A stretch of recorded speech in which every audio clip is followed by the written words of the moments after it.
വായനയ്ക്ക് good bye പറയുന്ന പുതുതലമുറയ്ക്ക് വിഭിന്നമായി മനുഷ്യനെ വായനയുടെ മായാലോകത്തേക്ക് എത്തിക്കുകയാണ് സേനാപതി അഞ്ചുമുക്കിലെ ഒരു കൂട്ടം ചെറുപ്പക്കാർ. ആയിരങ്ങൾക്ക് അക്ഷരം പകർന്നു നൽകിയ ആശാന്റെ ഓർമ്മകൾ നിലനിർത്തണമെന്ന പ്രദേശവാസികളുടെ ആഗ്രഹപ്രകാരം KN രാഘവൻ ആശാൻ മെമ്മോറിയൽ വായനശാല പ്രവർത്തിച്ചു വരികയാണ്. വായനശാലയുടെ നേതൃത്വത്തിൽ വിപുലമായ ഓണാഘോഷവും സംഘടിപ്പിച്ചു.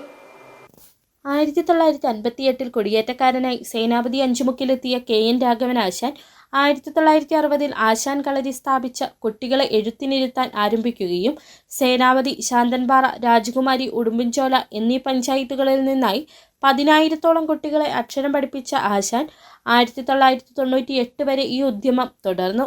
1999 മരണപ്പെടുകയും ചെയ്തു. ആയിരങ്ങൾക്ക് അക്ഷരം പകർന്നു നൽകിയ ആശാന്റെ ഓർമ്മകൾ നിലനിർത്തണമെന്ന പ്രദേശവാസികളുടെ ആഗ്രഹപ്രകാരം KN രാഘവൻ ആശാൻ മെമ്മോറിയൽ വായനശാല എന്ന പേരിൽ 2012 അഞ്ചുമുക്കിൽ വായനശാല ആരംഭിക്കുകയും വായനയെയും എഴുത്തിനെയും കായിക മത്സരങ്ങളെയും പ്രോത്സാഹിപ്പിച്ചും വരികയാണ്. എന്നാൽ വളരെയേറെ പരിമിതിയിൽ പ്രവർത്തിക്കുന്ന സംഘത്തിന് ലൈബ്രറി കൗൺസിലിന്റെയോ സ്പോർട്സ് കൗൺസിലിന്റെയോ ത്രിതല പഞ്ചായത്തുകളുടെയോ ഒരു സഹായവും നാളിതുവരെ ലഭിച്ചിട്ടില്ല എന്ന് സംഘാടകർ പറയുന്നു. ഇപ്പൊ ഈ വായന മരിക്കുന്ന ഈ സമൂഹത്തിൽ, ഈ സന്ദർഭത്തിൽ കുട്ടികൾക്ക് വായനാശീലം വളർത്തുക എന്നുള്ളതാണ് നമ്മുടെ മെയിൻ ആയിട്ടുള്ള ലക്ഷ്യം. അതിന് കുറേയധികം കളക്ഷൻ നമ്മൾ സെക്രട്ടറിയുടെ വെച്ചിട്ടുണ്ട്. പക്ഷെ നമ്മുടെ ഒരു പോരായ്മ എന്ന് പറഞ്ഞാൽ നമ്മുടെ ത്രിതല പഞ്ചായത്തുകളോ സർക്കാർ തലത്തിൽ നിന്നോ ഞങ്ങൾക്ക് യാതൊരു സഹായവും ഇതുവരെ ലഭിച്ചിട്ടില്ല. ഇപ്പോൾ ഈ മൊബൈൽ ഫോൺ കൊണ്ട് മാത്രം കളിച്ചടക്കുന്ന കുട്ടികളുടെ ഇടയിലേക്ക് നമുക്ക് വായനാശീലം എത്തിക്കുക എന്നുള്ളതാണ് നമ്മുടെ KN Raghavan Asan arts and sports ക്ലബിന്റെ ഉദ്ദേശവും ലക്ഷ്യവും.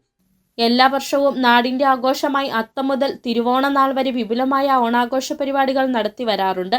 ഈ വർഷത്തെ ഓണാഘോഷങ്ങളുടെ ഔദ്യോഗിക ഉദ്ഘാടനവും ലോഗോ പ്രകാശനവും നടന്നു. ഗ്രാമപഞ്ചായത്ത് മെമ്പർ ഷീന ബിജു കൊടിയേറ്റിയതോടെ ഓണാഘോഷങ്ങൾക്ക് തുടക്കമായി. ഓണാഘോഷ കൺവീനർ KB സന്തോഷ് ലോഗോ പ്രകാശനവും നിർവഹിച്ചു. പുതുമ നിറഞ്ഞതും സ്ത്രീകളെയും കുട്ടികളെയും ആകർഷിക്കുന്ന വിവിധങ്ങളായ മത്സരങ്ങളും നടന്നു. ക്ലബ് പ്രസിഡന്റ് അജി സേനാപതി, സെക്രട്ടറി രതിൻ PS, കമ്മിറ്റി അംഗങ്ങൾ തുടങ്ങിയവർ നേതൃത്വം നൽകി. സിറ്റി വിഷൻ, സേനാപതി.